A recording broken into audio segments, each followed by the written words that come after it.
मस्जिदों के बोर्ड में होता है क्या? कोई हिंदू क्रिश्चियन की मिशनरीज के बोर्ड पे होता है क्या? ये हिंदू अपना हृदय इतना खुला रख करके क्यों अपने साथ खिलवाड़ करते हैं? तो ये जवाबदारी हिंदुओं की बनती है, फिर चाहे उसको विधर्मी सुअर की चर्बी खिलाए या फिर गाय का मांस खिलाए। उसके अंदर जब हम भगवान के मंदिर की पूजा करते थे और उसका प्रसाद होता था, तो जगन रेड्डी एक कट्टर क्रिश्चियन है। वो कभी ना तो हाथ जोड़ता ना वो प्रसाद खाता, लेकिन उससे मेरे व्यक्तिगत संबंध उससे खराब नहीं हुए। ये जो सितंबर चल रहा है, अक्टूबर नवंबर हो जाके दिसंबर के बाद मोदी जी के तेवर अलग हो जाएंगे और मार्च आने तक तो आप देखेंगे कि जो कार्यकाल में वो काम नहीं कर पाए हैं उनसे डबल गति से वो ही कर लेंगे। यूरोप के कई देशों के अंदर दंगे फसाद राजनीतिक उठापटक होगी। अमेरिका का जो चुनाव है 5 नवंबर का, वो निर्णायक होगा पूरे विश्व के लिए। ट्रंप तो कह ही चुके हैं कि अगर वो हार गए तो ज्यूज के लिए बड़ा खतरा होगा। ये सत्य बात है। 2 साल के अंदर ज्यू राष्ट्र के लिए खतरा पैदा होगा। नमस्कार, धर्म ज्ञान के दर्शकों का स्वागत है। मैं हूं आपके साथ कविता राणा और आज एक बार फिर हमारे साथ जुड़े हैं आध्यात्मिक जगत से आने वाले स्वामी योगेश्वरन गिरी महाराज जी। स्वामी जी, सबसे पहले एक बार पुनः धर्म ज्ञान में आपका स्वागत है। नमो नारायण। आपका भी बहुत बहुत धन्यवाद और स्वागत मैं भी करता हूँ। नमो नारायण। इन दिनों अगर देखा जाए तो तिरुमाला से पूरे देश में बवाल मचा हुआ है, क्योंकि तिरुमाला लड्डू में सुअर की चर्बी मिलाने की बात सामने आई है और जिसकी वजह से देश का संत समाज तो भड़का हुआ है। लेकिन सवाल उठता है कि तिरुपति बाला के समक्ष मिलावटी लड्डू, जिसमें बीफ की बात आ रही है, मछली की बात आ रही है, और ऐसे में उन लड्डुओं को तो 100 करोड़ हिंदू को ग्रहण कर ही चुके हैं। तो मैं आपसे स्वामी जी जानना चाहूंगी, अशुद्ध लड्डुओं को जो लोग ग्रहण कर चुके हैं, अब तो वो भी अशुद्ध हो गए होंगे, तो वो किस प्रकार से इसका प्रायश्चित करेंगे? क्या पाप का भागी उन्हें भी बनना पड़ेगा? हिंदू इस पृथ्वी की ऐसी निर्माल्य प्रजा है, ऐसी जाति है जो 1000 साल से सतत जूते खा रही है, फिर भी समझ नहीं रही है। मुझे बताओ कि तिरुमाला के उस बोर्ड के अंदर ट्रस्टी कौन थे? सरकार किसकी थी? जब आप विधर्मियों को सरकार बनाने देते हो, जगन रेड्डी एक क्रिश्चियन है, कट्टर क्रिश्चियन है। तिरुमाला के बोर्ड के अंदर जो घुसे हुए बोर्ड के लोग थे, उनमें से कई या तो क्रिश्चियन थे या क्रिश्चियनों की तरफ उनका झुकाव था। जब विधर्मियों को आप सत्ता देते हो, विधर्मियों को अपने मंदिर दे देते हो, तो वो आपके साथ क्या व्यवहार जो आप सोचते हो वो करेंगे? तो ये तो हिंदुओं को सोचना है कि आप जिनको वोट देकर के सत्ता में बिठाते हो वो विधर्मी, चलो राज सत्ता तो चला, लेकिन धर्म की बोर्ड में विधर्मियों का क्या काम? मुझे बताओ, कोई हिंदू मस्जिदों के बोर्ड में होता है क्या? कोई हिंदू क्रिश्चियन की मिशनरीज के बोर्ड पे होता है क्या? ये हिंदू अपना हृदय इतना खुला रख करके क्यों अपने साथ खिलवाड़ करते हैं? तो ये जवाबदारी हिंदुओं की बनती है, फिर चाहे उसको विधर्मी सुअर की चर्बी खिलाए या फिर गाय का मांस खिलाए। और मैंने तो यहां तक भी, जब आरएसएस के मुखपत्रक में बात आई कि राम मंदिर के उसमें भी 1 लाख लड्डू उनके द्वारा दिए गए हुए थे, तो आप सोच सकते हो कि हमारा धर्म को मतलब कोई वो तो गिन ही नहीं रहे हैं। हमारे मंदिर उनके लिए सिर्फ नोट छापने वाली मशीनें हैं। तो यहां बहुत जरूरत है कि एक हिंदू मंदिर बोर्ड बने और इन मंदिरों को हिंदुओं को वापस दे देना चाहिए। सरकार का इसमें कोई लेना देना नहीं होना चाहिए। तिरुमाला बोर्ड के अंदर जो गड़बड़ी हुई, तो उसमें कलेक्टर जवाबदार है क्या? सरकारी तंत्र कितना जवाबदार है? उन मंत्रियों के खिलाफ कौन सी कार्रवाई की गई? राजनीतिक रंग देना एक अलग बात है, लेकिन सचमुच में कार्रवाई हो रही है क्या, उसकी मांग करना एक अलग बात। उनको सजा हो रही है क्या? और फिर जितने जवाबदार लोग हैं उनके लिए कठोर सरकार कार्रवाई न कर सके, तो मैं तो अपने स्वेच्छा से एक अहिंसक आपको मंत्र दूं, उन सब लोगों का क्या हिंदू मिलकर के गोमूत्र से अभिषेक कर सकते हैं क्या? घरों में जाकर के कुछ तो प्रोटेस्ट करोगे कि नहीं करोगे? बारंबार ये होता रहेगा, होता ही रहेगा, जब तक हिंदू जगता नहीं है, जब तक हिंदू उसका ईंट का जवाब पत्थर से नहीं देता है, तब तक ये होता रहेगा, होता रहेगा और होता रहेगा। इसको आप रोक नहीं सकते। तो क्या आप भी इस बात का समर्थन करते हैं कि मठ मंदिरों में मुस्लिम और ईसाई कर्मचारियों की वहां पे नियुक्ति नहीं होनी चाहिए, खासकर संस्था से लेकर हर चीज में? और अगर नहीं होनी चाहिए तो क्यों नहीं होनी चाहिए? देखो, जैसे हलाल प्रोडक्ट्स के लिए बनता है, तो हलाल प्रोडक्ट बनाते हुए कोई भी हिंदू उस कंपनी में या फैक्ट्री में नहीं रखा जाता है। जो हलालोनॉमिक्स थियरी है, हलालोनॉमिक्स थियरी यही है कि बाकी मुसलमान को छोड़ करके अनएम्प्लॉयमेंट क्रिएट कर दो, दूसरे धर्म के लोगों को आने ही मत दो। हिंदू क्यों अपने प्रोडक्ट्स के ऊपर अपना ही जैसे होता है ना सात्विक राजसिक या तामसिक पदार्थ का लेबल लगा करके कंपलसरी इन पदार्थों को बनाने के लिए हिंदू ही होना चाहिए, ऐसी डिमांड कर सकता है, क्यों नहीं? हमें क्यों इतना बड़ा हृदय रखना है कि कोई भी एरा गहरा नथु घेरा अंदर आएगा? आप देख रहे हो जूसेस में शराब, जूसेस में जो है वो मूत्र मिला करके पिलाया जा रहा है, आप और चीजों के अंदर देख रहे हो थूक करके आपको खिलाया जा रहा है, और हिंदू आराम से खा रहा है। हलाल चीजें बांटी जा रही है, हलाल चीजें सारी एयरलाइन चला रही है, हलाल चीजें स्टेशन पे, हलाल चीजें रेलवेज में, हलाल चीजें हर जगह। हिंदू क्यों परचेस कर रहा है, क्यों ले रहा है? बाइकआउट करना चाहिए उसको। सरकार सब काम थोड़ी करेगी, आप अपने से चल करके आगे प्रोटेस्ट करो, अपने चल करके उस चीजों का बहिष्कार करो। हम लोग तो करते हैं अपने तरफ से, इंडिविजुअली करना चाहिए। क्या आपको लगता है कि ये एक सोची समझी चाल है, एक बहुत बड़ी साजिश है सनातन को मिटाने की, हिंदुओं की आस्था को चोट पहुंचाने? क्योंकि साउथ से कभी सनातन को मिटाने का नारा लगाया जाता है, सनातन की तुलना डेंगू मलेरिया से की जाती है, स्टालिन सरकार की बात हो, और अब जगनमोहन रेड्डी के कार्यकाल में तिरुमाला के लड्डू में इतनी बड़ी मिलावट बीफ। तो क्या आपको लगता है सोची समझी एक प्लानिंग चली आ रही है? देखो, मुझे इस चीज को बोलने में कोई अतिशयोक्ति नहीं लगती है। मैं जगन रेड्डी को व्यक्तिगत रूप से जानता हूं। जब हिंदू क्रांति के केस में मैं चंचलगुड़ा जेल हैदराबाद में था, तो वो मेरे साथ उसी वाड़े के अंदर जगन रेड्डी भी थे, और उसके अंदर जब हम भगवान के मंदिर की पूजा करते थे और उसका प्रसाद होता था, तो जगन रेड्डी एक कट्टर क्रिश्चियन है। वो कभी ना तो हाथ जोड़ता ना वो प्रसाद खाता, लेकिन उससे मेरे व्यक्तिगत संबंध उससे खराब नहीं हुए। पर मैं बताता हूं, हम हिंदू इतने महामूर्ख हैं कि विधर्मियों के धर्मों के स्थानों पे भी चले जाएंगे, दूसरे धर्मों के स्थानों पे चले जाएंगे।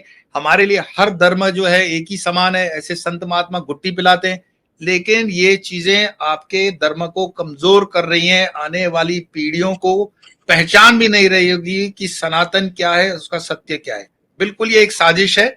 और क्रिश्चियन मिशनरी मैं बोल रहा हूं, मेरा क्राइस्ट से कोई दुश्मनी नहीं है, क्राइस्ट से मेरा कोई विरोध नहीं है, लेकिन क्रिश्चियन मिशनरी के हाथों में कठपुतली बनकर के जो निर्णय जगन रेड्डी सरकार ने लिए, उसने बहुत नुकसान किया हिंदुओं का।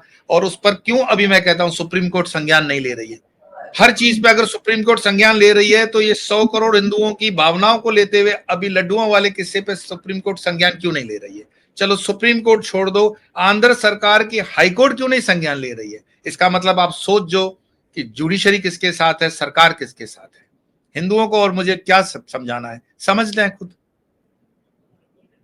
मैं आपसे ये भी जानना चाहूंगी, आज लड्डू में बीफ मिलने की बात आई है, तो उस पे इतना हल्ला, मतलब उस पे उतना बवाल नहीं मच रहा है, आवाज उतनी नहीं उठाई जा रही है। लेकिन अगर यही चीज अगर मुसलमानों की इफ्तार पार्टी में अगर पोक निकल आता तो उस पे तो बवाल मच जाता। तो क्या ये एक तरह का भेदभाव है हिंदू बहुल राष्ट्र में? आज खुद ही हिंदुओं की आस्था पे सबसे बड़ा खतरा है। हिंदुओं की एक्चुअली जो सोच है ना, वो थोड़ी सी छोटी सोच है, मेरे ख्याल से वो स्ट्रेटेजिकली बहुत वीक है।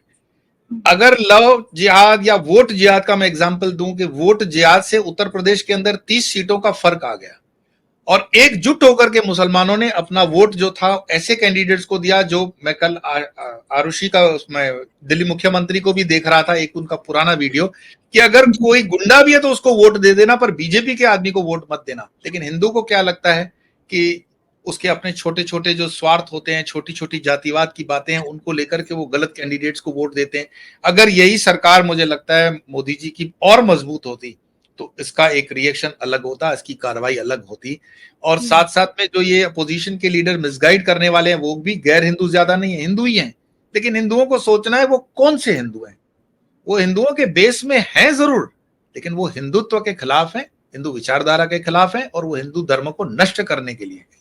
और इस समय वो एकजुट है, इसीलिए उनका बोलबाला हो रहा है। जी।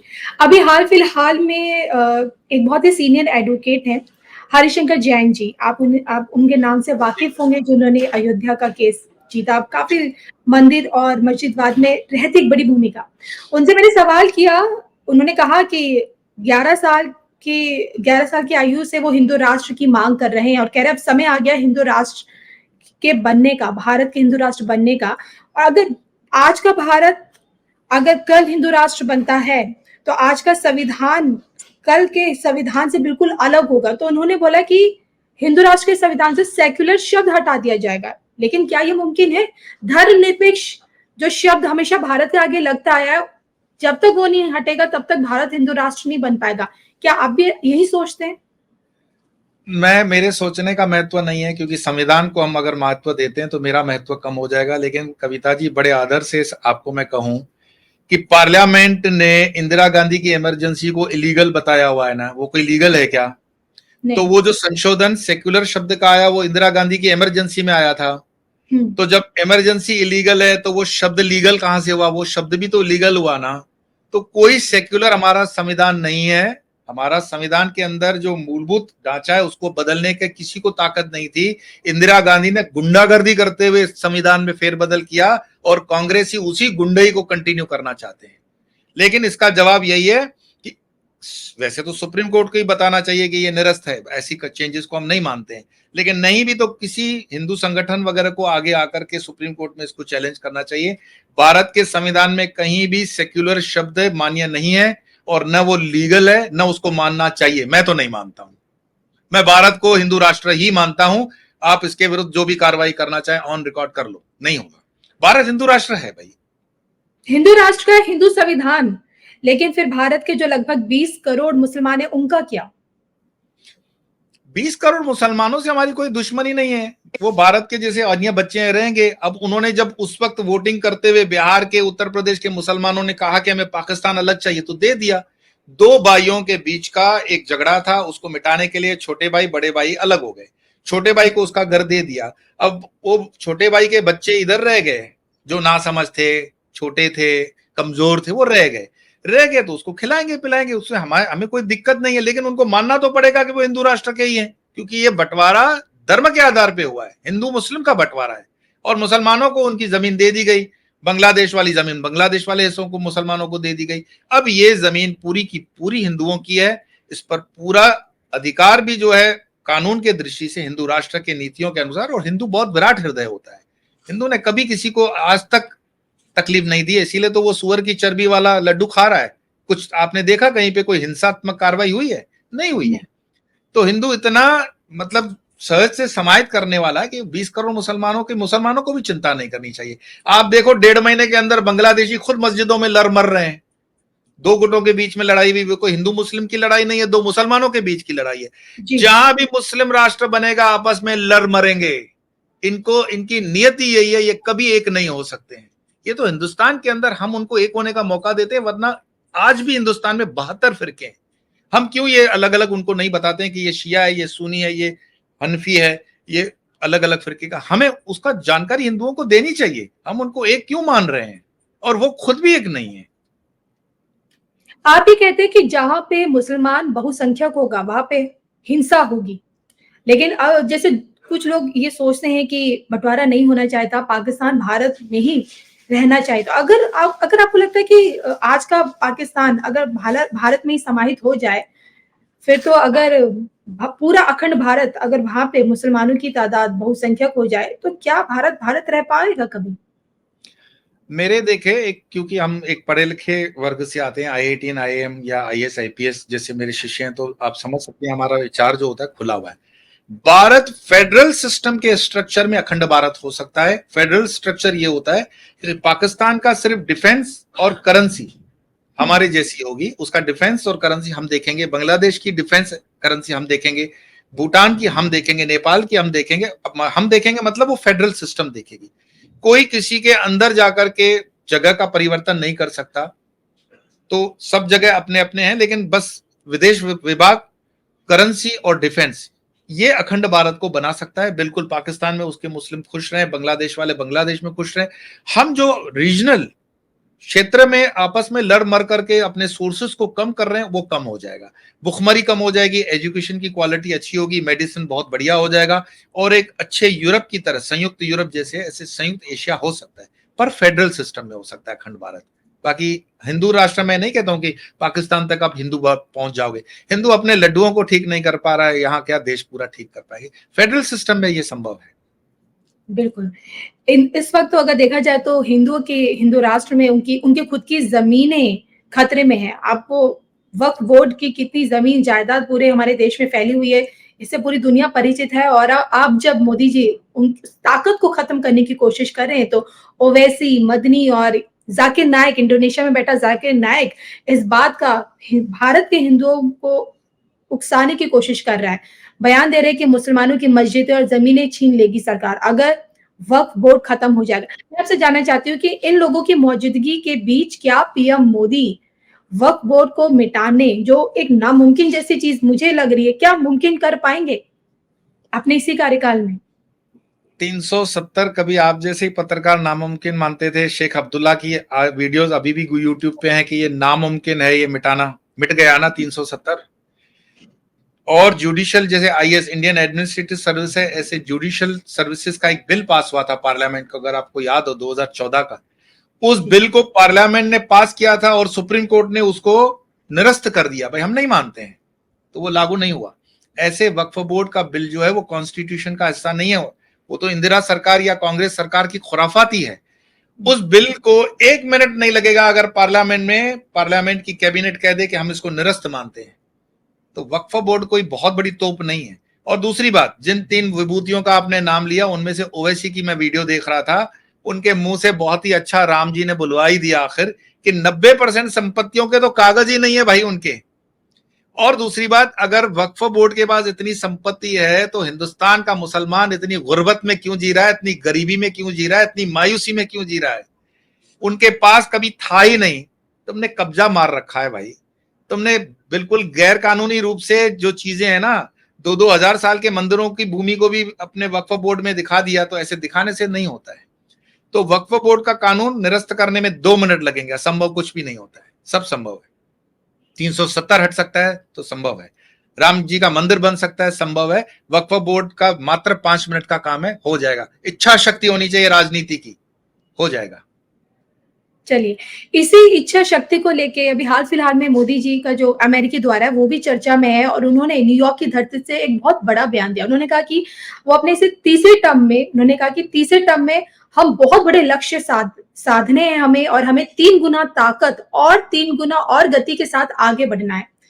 तो वो जिस रफ्तार की बात कर रहे हैं उसी रफ्तार से मैं आपसे जानना चाहूंगी 5 ऐसे कार्य, 5 ऐसी चीजें जो आपको लगता है कि उन्हें मोदी जी को अपने इसी तीसरे कार्यकाल में अंजाम तक पहुंचाना बहुत जरूरी है, जो अब तक आपने चीजों को देखा है, परखा है, उसको देखते हुए।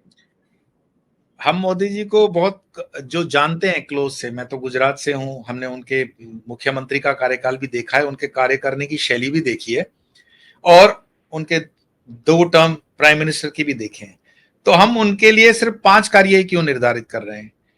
मैं कह रहा हूं आपको, नवंबर दिसंबर तक कोई कारण से मोदी जी शांत रहेंगे।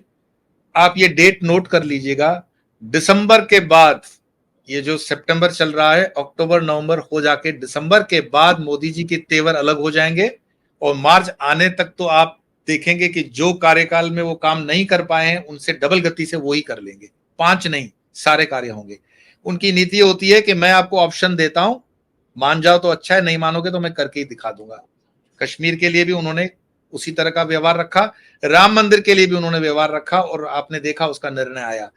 मोदी जी जो हैं वो निर्णयों में मानते हैं, क्रियान्वित करते हुए कार्यों में मानते हैं, और वो 5 नहीं 50 कार्य ऐसे करेंगे जो 75 साल के इतिहास में नहीं हुए, और वो करके ही रहेंगे, करना ही है उनको, इसके लिए ही तो वो आए हुए हैं। लेकिन 5 ऐसी चीजें जो आपको लगता है कि अब होकर ही रहेंगी देश में, भारत में, जिसमें अगर हम वक्फ बोर्ड को पहले नंबर पे ले लें। वक्फ बोर्ड का तो खैर ज्वाइंट पार्लियामेंट्री कमीशन है, बिल तो होना ही है, थोड़ा बहुत अमेंडमेंट के साथ एक ये हो जाएगा। 1 इलेक्शन 1 नेशन वाला हो जाना चाहिए, वो काम भी हो जाएगा। साथ साथ में टैक्सेशन को लेकर के की जो अमेंडमेंट्स हैं बहुत अच्छी, जीएसटी को लेकर के भारत देश की इसमें स्पष्ट नीति वो आ जाएगी। भारत डिफेंस के अंदर जो हमारी डिपेंडेंसी थी वो तो खत्म हो गई। एक्सपोर्ट्स के अंदर भारत की इस इंडस्ट्री में एम्प्लॉयमेंट बहुत जबरदस्त बढ़ने वाला है, स्पेशली इंजीनियरिंग लेवल से जो हम डिफेंस इक्विपमेंट्स बना रहे हैं एक्सपोर्ट क्वालिटी के, वो बनेंगे। 5 जो आप 5 में बता रहे हो, भारत लीड करने में यूनाइटेड नेशंस के अंदर बहुत अग्रसर होकर के इसको करेगा। और साथ साथ में जो अभी दृष्टि बदल रही है विश्व की, उसमें भी भारत का जो रोल है, क्योंकि एक जवाबदारी वाला रोल है, वो अंतरराष्ट्रीय लेवल पे भी मोदी जी उसमें अपना रोल निभाएंगे ही। साथ साथ में उनको जो एक काम करना और पड़ेगा, बीजेपी के इंटरनल सिस्टम को दुरुस्त करना, और जो थोड़ा बहुत मैं कहूंगा कि बीजेपी के अंदर कैडर में भी जो करप्शन आ गया है, उसके लिए उनको थोड़ा सा जवाबदारी से देखना होगा, काम करना होगा, और वो करेंगे भी। मैं बता रहा हूं, 1-1.5 महीना एक ज्योतिष की भविष्यवाणी के आधार पे भी मैं कहूं, शायद उनको ये सूचना या ये जानकारी दी गई थी कि आप नवंबर तक कुछ चीजों को पेंडिंग रखिए, नवंबर दिसंबर तक पेंडिंग रखिए, क्योंकि ये समीकरण ग्रहों के ठीक नहीं है। और देश के अंदर आप देख रहे थे जो माहौल बन रहा था वो अच्छा नहीं था। विपक्ष का नेता जा जाके बाहर विदेशों में भारत के खिलाफ बयानबाजी कर रहा था, तो वो चीजें बरकाने के लिए बहुत ज्यादा थी। लेकिन मोदी जी दिसंबर के बाद काफी प्रोमिनेंट चीजों को तो पहले कर ही लेंगे और बाकी वाली भी हो जाएगी। बिल्कुल।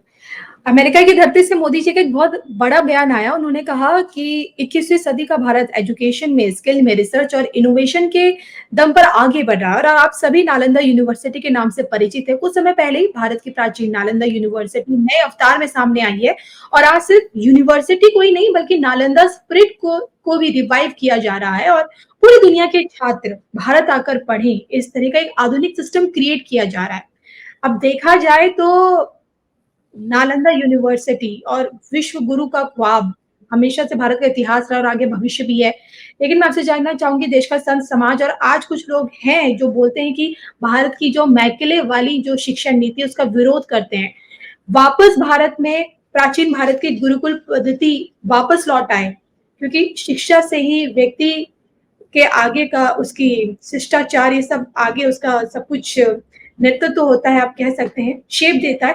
तो मैं आपसे जानना चाहूंगी, नए विकसित भारत की तस्वीर में क्या हम सोचें कि शिक्षा के केंद्र को केंद्र के तौर पर कि ये विश्व गुरु के तौर पर पूरी दुनिया भारत की तरफ ज्ञान अर्जित करने आएगी? भारत ने हजारों सालों से जो योगदान दिया है विश्व में, वो तो ज्ञान का ही दिया है, धर्म का दिया है, नो डाउट। और आज भी हमारे जो एजुकेशन सिस्टम है, मेरे तो लगभग 60 देशों के अंदर अपने अनुयायी हैं, प्रशंसक हैं। तो अच्छी अच्छी यूनिवर्सिटीज के जितने भी मातंड प्रोफेसर होते हैं वो ज्यादा करके इंडियन होते हैं या इंडियन सब कॉन्टिनेंट के होते हैं। तो सीधी सी बात है कि हमारी पढ़ाई लिखाई के अंदर बहुत क्वालिटी अच्छा है, नो डाउट। हमारे ही इंजीनियर्स हैं जो नासा में हैं और विदेशों में आप देख रहे हो डॉक्टर्स वगैरह मेडिसिन की दे रहे हैं, चीजें प्रोवाइड कर रहे हैं। लेकिन भारत को गुरुकुल सिस्टम कौन दे सकता है? सरकार क्यों देगी गुरुकुल सिस्टम? मैं कहता हूं ये संत समाज का भी थोड़ा दायित्व है कि हम अपने मंदिरों में से योगदान जो है वो शिक्षा मंदिरों में लगाएं। और शिक्षा मंदिर मतलब अच्छे गुरुकुल, अच्छी पढ़ाई और स्ट्रेटेजिकल पढ़ाई के साथ, जिसमें विज्ञान भी हो। ऐसे ना हो बस सिर्फ संस्कृत पढ़ा करके आपने उसको छोड़ दिया, नहीं, विज्ञान भी होना चाहिए और टेक्नोलॉजी भी होनी चाहिए, संस्कृत भी होना चाहिए, सनातन भी होना चाहिए। और उस प्रयास के अंदर मैं औरों की तो बात नहीं करता हूं, लेकिन मेरा निजी प्रयास यही है कि हम एक ऐसे आधुनिक गुरुकुल की तरफ बढ़ रहे हैं। स्ट्रगलिंग पीरियड है मेरे लिए भी, लेकिन वो गुरुकुल हम स्थापित करेंगे। साथ साथ में भारत के तंत्र की विद्या जो बिखर चुकी है उसको सेंट्रलाइज करने का मेरा जो दायित्व है, मैं कह रहा हूं विदेश में हमारे साथ जो कामाख्या साधिका माँ श्री गीतम जी हैं, उनके नेतृत्व के अंदर पूरे तंत्र को भी एक ही जगह पे लाकर के तंत्र की यूनिवर्सिटी खड़े करने का भी मेरा एक ड्रीम है। तो अगर हर संत अपने अपने कैपेसिटी से उस तरफ कुछ करे तो सरकार से अपेक्षाएं रखने की बजाय हम स्वयं समाज, एक हिंदू समाज होकर के बहुत काम कर सकते हैं। और ये आवश्यक भी है, करना पड़ेगा, तब जाकर के हम गुरु स्थान पर पहुंच सकते हैं और गुरु स्थान पर पहुंचकर विश्व को कुछ दे सकते हैं। बिल्कुल।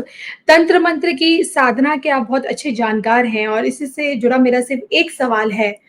मैं जानना चाहती हूँ कि तंत्र मंत्र की साधना का सबसे बड़ा गढ़ कहाँ है और किस प्रकार से, क्योंकि आज के टाइम पे बहुत सारे कुछ ऐसे तांत्रिक हैं जो जो लोग इन चीजों से पीड़ित होते हैं, तंत्र से, ऊपरी हवा से, उन्हें बरगलाने की, उन्हें गुमराह करने की कोशिश करते हैं। तो ऐसे लोगों से कैसे बचा जा सकता है? और जिन लोगों को लगता है कि भाई हमारे ऊपर कुछ ना कुछ है, ऊपरी हवा है या फिर हम जादू टोने के शिकार हैं, तो इसके समाधान के लिए वो कहाँ जाए? कहाँ उन्हें इसका समाधान मिल पाएगा? मैं जो आपको कहने जा रहा हूं तो उसके बाद तो 90% दुकानें बंद हो जाएंगी, फेक दुकानें। क्योंकि जी। ये जो ऊपरी हवाएं और ये जो प्रेत बाधाएं बताते हैं, ये 90% साइकोलॉजिकल डिसऑर्डर्स होते हैं। और उसका कारण ये होता है कि आज हम मनुष्य एकांकी होते जा रहे हैं, लोनलीनेस। अपने जीवन में हम अपने व्यस्त होते हैं कि अलग अलग हम विचारों के इस घेरे में आ जाते हो, तो हमें लगता है कि हमें आवाजें सुनाई दे रहा है, मेरी कुंडली जागृत हो गई, मुझे फला देवी के दर्शन हो रहे हैं। भाई इतना सरल होता तो फिर तुम नीचे क्यों होते, ऊपर ही होते। और जो फेसबुक या अन्य माध्यमों पर ये पेड सो कॉल्ड गुरु उनका इलाज कर रहे हैं, जो कि 90% फेक दुकानें हैं, ये क्या करते हैं, उनकी मजबूरी का फायदा उठाते हैं। एक्चुअली उनको काउंसलिंग की जरूरत होती है, थोड़ी सी बातचीत करके। आप बीमार हो तो दवा आपको खानी पड़ती है, आपकी तरफ से कोई दूसरा दवा नहीं खा सकता। मैं तो कहता हूं अपने जीवन के 24 मिनट आप अपने रोजमर्रा के जीवन में 24 मिनट, 24 घंटे में 24 मिनट साधना में दो। सिंपल, एक हनुमान चालीसा कर सकते हो करो, दुर्गा चालीसा कर सकते हो करो, सप्तशती दुर्गा का कुछ पाठ है तो करो, सिद्ध कुंजिका स्तोत्र करो, मिनिमम करो। एक कोई भी, सारे लोग बेईमान नहीं है, तो आप कोई भी एक गुरु से, गुरु के माध्यम से गुरु मंत्र लेकर के उसकी साधना करो। गुरुमुखी होना ठीक है, जो गुरुमुखी नहीं होते हैं हम उनको कहते हैं ना कि ये निगुरा है। निगुरा वो है जिसने गुरु नहीं किया। तो अध्यात्म आपके अंदर अगर कोई गुरु की कृपा है और उसकी बताई हुई साधना को करेंगे, 24 मिनट दिन में अगर कर लिया बहुत है। कोई भूत प्रेत पिशाच आपको परेशान करने वाला नहीं है, कोई नेगेटिविटी नहीं है। शाम को दीप कर लिया, उससे पॉजिटिविटी होती है। अगरबत्ती धूप वगैरह करने से पॉजिटिव। क्यों बेकार के झंझटों में पड़ते हो? हम जितनी ज्यादा सोचते हैं चीजें, उतने ही इसमें बवंडर में गिरते चले जाते हैं। मैं अपने अनुभव से बोलता हूं, मेरे 90% केसेस को मैं फ्री ऑफ, मतलब जिसको कहते हैं ना, उनके इलाज पे बोलता हूँ। हनुमान चालीसा से आदमी ठीक हो सकता है, पंचमुखी हनुमान के स्तोत्र से ठीक हो सकता है, लेकिन उसको करने की तैयारी उसकी होनी चाहिए। लूटने वाला तो लूटेगा आपको, आपके अज्ञान के कारण। बिल्कुल, और डर तो ग्रहण का भी हमेशा लगा रहता है लोगों के मन में। अब जो कि 2 अक्टूबर को ही इस साल का आखिरी सूर्य ग्रहण लगने जा रहा है। भले ही ये एक खगोलीय घटना है, लेकिन हमेशा से इसका एक ज्योतिष पहलू हमेशा दिखाया जाता है, और उसी ज्योतिष पहलू के आधार पर मैं आपसे जानना चाहूंगी कि अब की बार का जो साल का ये आखिरी चंद्र ग्रहण है, क्या इससे डरने की जरूरत है? क्या यही सूर्य ग्रहण जो है ये कोई बड़ी तबाही लेकर आ रहा है? पहले तो ये जो श्राद्ध पक्ष प्रारंभ हुआ वो पंचक से प्रारंभ हुआ, ये शुभ नहीं है। दूसरा, उसी समय चंद्र ग्रहण था, लेकिन वो भारत में न होते हुए भी मानो यूरोप अमेरिका और समुद्र के विस्तार में था, पर चंद्र ग्रहण था। और ये पक्ष जब समाप्त होगा, अमावस्या उस दिन सूर्य ग्रहण होगा। भले वो पूर्ण सूर्य ग्रहण न हो, फिर भी है। और सूर्य ग्रहण भी भारत में नहीं, लेकिन अमेरिका, यूरोप और इसके क्षेत्र में दिखाई देता है। मैं हमेशा कहता हूं कि जब आग पड़ोस में लगती हो तो उसकी गर्म हवाएं अपने घर तक आती हैं। ये जो सारा ग्रह के आप देखते हो पोजीशंस, ये कई हजार सालों में रेयर इन द रेयरेस्ट होती है। कुछ ज्योतिषों का मानना है कि ये महाभारत कालीन गणनाएं हैं, इससे विश्व के अंदर काफी डिस्टर्बेंसेस होंगे। स्पेशली आप देखोगे ये जैसे ही पक्ष पूरा होगा तो सुनामी और कुदरती आपदाएं बढ़ेंगी, रोग निकलेंगे, आपस में देशों का टकराव होगा, फाइनेंशियल मार्केट डाउन हो जाएंगे कई।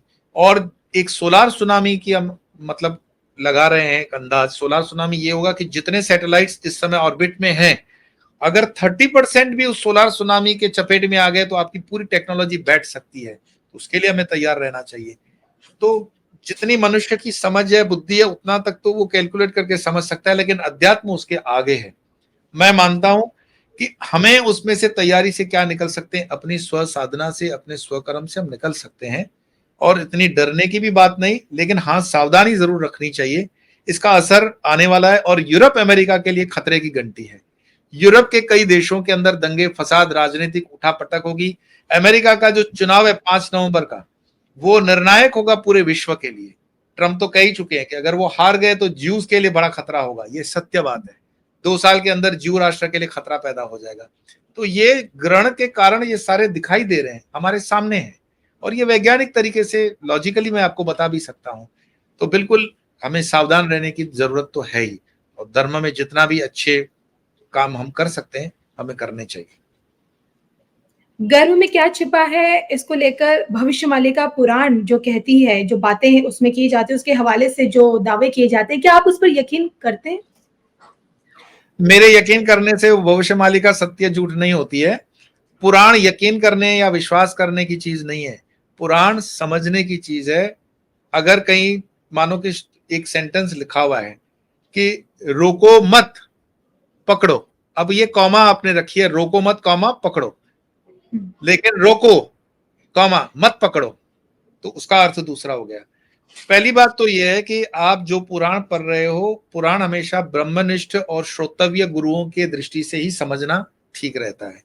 तो भविष्यमालिका में जो लिखा है वो पूर्ण सत्य है, उसकी इंटरप्रिटेशन हर एक आदमी अपनी अपनी तरफ से कर रहा है। मैं उसमें हमारा हो सकता है कि सहमति असहमति हो सकती है, लेकिन जो उसमें निशानियां बताई गई थी, जैसे मान लो कि जगन्नाथ जी के मंदिर के ऊपर की ध्वजा थी, वो फटना, आग लगना, मंदिर के कलशों को गिरना, चील का बैठना, तो ये इंगित करता है कि जो चीजें हो रही है वो अभी तो नहीं बताई गई है, कई सौ साल पहले बताई गई है, और उसी को वो दोहरा रहे हैं।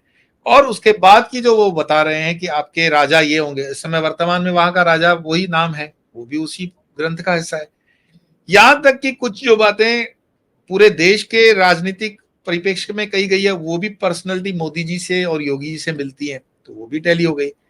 तो जब इतनी चीजें आप मानते हो तो उसके आगे वाली लिखी हुई चीजों पर शक क्यों करना? और मैं कहता हूं हो ना हो, पर एटलीस्ट हम ये तो मानते हैं अजम्पशन करके कि अगर इतनी सच हुई है तो अजम्पशन ये है कि ये भी सच्ची होंगी, लेकिन उसमें डरना नहीं है। मैं फिर कहूंगा, सनातन डरने और डराने के लिए नहीं है, सनातन आपको सावधान और सतर्क करता है और अपनी यात्रा स्मूथली करने की प्रेरणा देता है। बस इसमें डरने की बात नहीं है। उसी भविष्यमालिका पुराण में 13 मुस्लिम राष्ट्र भारत पर आक्रमण करेंगे, भगवान कल्कि का अवतरण, ये तमाम बातें लिखी गई हैं। जिस तरह से चाइना की फॉरेन पॉलिसी आप देख रहे हो, इस समय दो लॉबीज हो गई हैं, एक अमेरिकन लॉबी है और चाइना, ये दो के बीच में झगड़ा है। अमेरिका ने बहुत तरीके से रशिया को तो बर्फ में लगा रखा है यूक्रेन की वॉर में लगाकर, जी, लेकिन उनको क्या लग रहा है कि रशिया पीछे हट रहा है। नहीं, दिसंबर के बाद आप देखोगे शायद यूक्रेन पर न्यूक्लियर अटैक होने वाला है। ये ग्रहण की बात हम कर रहे थे, इस ग्रहण का इफेक्ट देखिएगा आपको, एक छोटे स्केल के न्यूक्लियर वेपन यूक्रेन के ऊपर चलाए जाएंगे। यूक्रेन बड़े बुरी तरह से हारने वाला है और रशिया यूरोप में आगे बढ़ेगा। रशिया की जो अंडरस्टैंडिंग चाइना के साथ है, और रशिया, चाइना और भारत ब्रिक्स का हिस्सा है, आप ये मत भूलो। ब्राजील, रशिया, इंडिया, चाइना और साउथ अफ्रीका, ये जो संगठन है, हम न चाहते हुए भी, हमारा पड़ोसी चाइना है और अमेरिका हमसे दूर है, इसीलिए हम हजारों सालों से चाइना के साथ रहे हैं, हम ज्योग्राफी बदल नहीं सकते। अमेरिका ने हमेशा से अपने दोस्तों के पीठ में खंजर घोंपा है, ये हम सब जानते हैं। वो यूज करता है और थ्रो कर लेता है, तो अमेरिका की ये नीति उसको भारी पड़ने वाली है। दूसरी बात, इस समय वर्तमान के अंदर जो युद्ध के बादल बन रहे हैं, क्योंकि चाइना के फंड्स अमेरिका के बैंकों में फंसे हुए हैं। कल अगर उस पर एम्बार्गो लगता है और रशिया की तरह उसके फंड्स अगर अटक जाते हैं, तो ये बहुत विश्व के अंदर मतलब माहौल खराब करने वाली बात हो जाएगी। चाइना चाहता है मैं स्मूथली अपने पैसे निकाल लूं, और अपनी इकोनॉमी स्ट्रांग करते हुए फिर लॉबी से वो आगे बढ़ रहा है। और चाइना की अंडरस्टैंडिंग जो मुस्लिम राष्ट्रों के साथ है, वो इनिशियली यस भारत को नुकसान पहुंचाएगी, लेकिन मैं आपको ये भी बता दूं, आने वाले दिनों के अंदर चाइना इसमें से कोई फायदा नहीं कर पाएगा, उसका नुकसान ही होगा, क्योंकि मुस्लिम राष्ट्र भी कभी किसी के नहीं हुए। औरंगजेब जब अपने बाप का नहीं हो सका, तो क्या मुस्लिम राष्ट्र आपको लगता है चाइना के होंगे? कभी नहीं होंगे। तो चाइना सीख जाएगा, और चाइना के अंदर भी सिविल वॉर वगैरह के अपने बन रहे हैं माहौल। तो ये जो बात कही गई है कि 13 राष्ट्र हमला कर लेंगे, ठीक है, एक हो सकता है संगठन बना करके कुछ दिनों के लिए ऐसे बादल बने भी, लेकिन भारत उनसे ऊपर आ जाएगा, भारत विजेता बनेगा, और भारत को लीड करना है और वो करेगा, निश्चित करेगा। चलिए, आपका बहुत बहुत धन्यवाद सबसे पहले तो अपना कीमती वक्त देने के लिए, और इतने विषयों पर हमें जानकारी देने के लिए, और दर्शकों से भी बात करने के लिए बहुत बहुत शुक्रिया स्वामी जी आपका। बहुत बहुत धन्यवाद।